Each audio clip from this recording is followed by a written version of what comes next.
Hi, I'm Nicole Jones, and I wanted to stop by and introduce myself and tell you why I do the work that I do. So it started for me back in 1993 when I worked in the entertainment industry. I had the job in Hollywood I've dreamed of ever since I was 7 years old. I was doing it. So back then I worked for Viacom's largest cable network. We had an outreach to over 89 million homes on a weekly basis. And then from there, I was elevated into a casting position, working on the #1 TV show on Fox. And then from there, I worked with the entertainment group, and what we produced generated over $12.6 billion a year. So I was playing really, really big. Plus, I was going to all the hot Hollywood parties, bumping elbows with all the people you've seen on TV and have looked at on films. So I was living the dream. But can I tell you, my dream became my nightmare. And I'm saying that because I started to feel like something was missing. And how could I feel like something was missing when I'm doing the thing I've dreamed of ever since I was little? And yet, I felt like it had become my nightmare because I couldn't figure out how I could feel like something was missing. And so in the middle of me feeling dazed and confused because I couldn't figure it out, and every time I tried to talk to my girlfriends about it, they would say, "Are you crazy?" Well, one night, one of my really good girlfriends asked me to volunteer at a youth program at our church. It was a Friday night. And that night, as I started working with young people, as their eyes lit up, my heart lit up, and I realized, oh my God, this is it. But I didn't know what to call this thing. But for the first time in my life, my soul was alive. And I'm sharing that with you because maybe you're in that place, and you're in a place where maybe you've had the job you've always wanted and you're looking for fulfillment and meaning, or maybe you hate your job or anywhere in between. That's exactly where I was that night as I started working with young people in my church.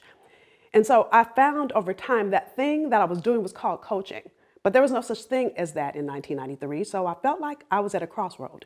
And one direction was the only way anyone would ever recognize me. That was perception, position, all the things I had already done. And on this side of that crossroad was the thing that was lighting up my soul. And so I had a decision to make. And maybe you're in that place too. And so the decision I made, I realized now that what was happening was my purpose was calling.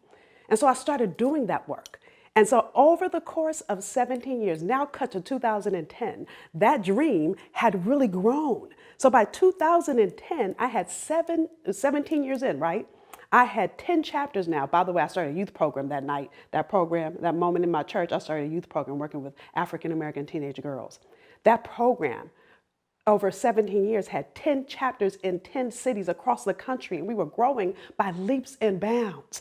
I started a for-profit coaching practice, by the way, that work with teens was nonprofit.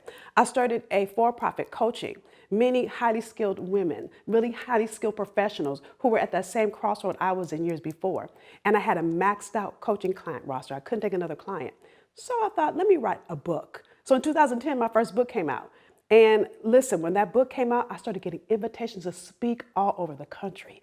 And so there I was again, loving everything I did.